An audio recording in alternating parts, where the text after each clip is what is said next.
Almost a year to the day after celebrated bond investor Jeffrey Gundlach was quoted in the press advising investors to sell everything, he was back with another frightening forecast. This time he appeared in the middle of the day on CNBC, the nation's #1 rated financial cable TV channel. The market will drop 3% at a minimum sometime between now and November, Mr. Gundlach warned CNBC's halftime report on August 8th. CNBC identified Mr. Gundlach as a 5-star fund manager and the new bond king. But the host never asked Mr. Gundlach about the terrible investment advice he gave a year earlier.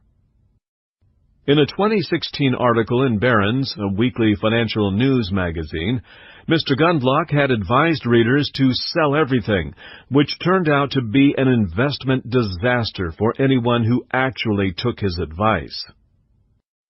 Anyone who followed Mr. Gundlach's dire warning on August 6, 2016, would have missed out on about a 14% total return in the Standard & Poor's 500 over the next 12 months, a very strong return.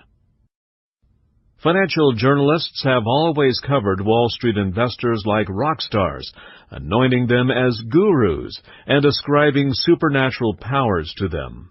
It's rare for reporters to look back at the recommendations of the so-called gurus, to examine the actual performance of their predictions in the real world over time.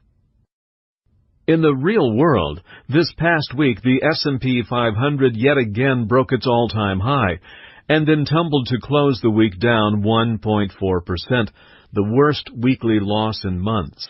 Despite the setback, Mr. Gundlach and the billionaire bears, a year after advising investors that stock prices would fall, have turned out to be completely wrong, but they are still touted in the media as gurus.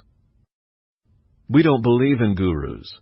We can't accurately predict whether stock prices are about to go up or down. We are independent financial professionals, and we deal in real facts to create financial plans you can trust. For news and analysis about wealth management attuned to you, please use your smartphone to subscribe to our email newsletter and tune in anytime.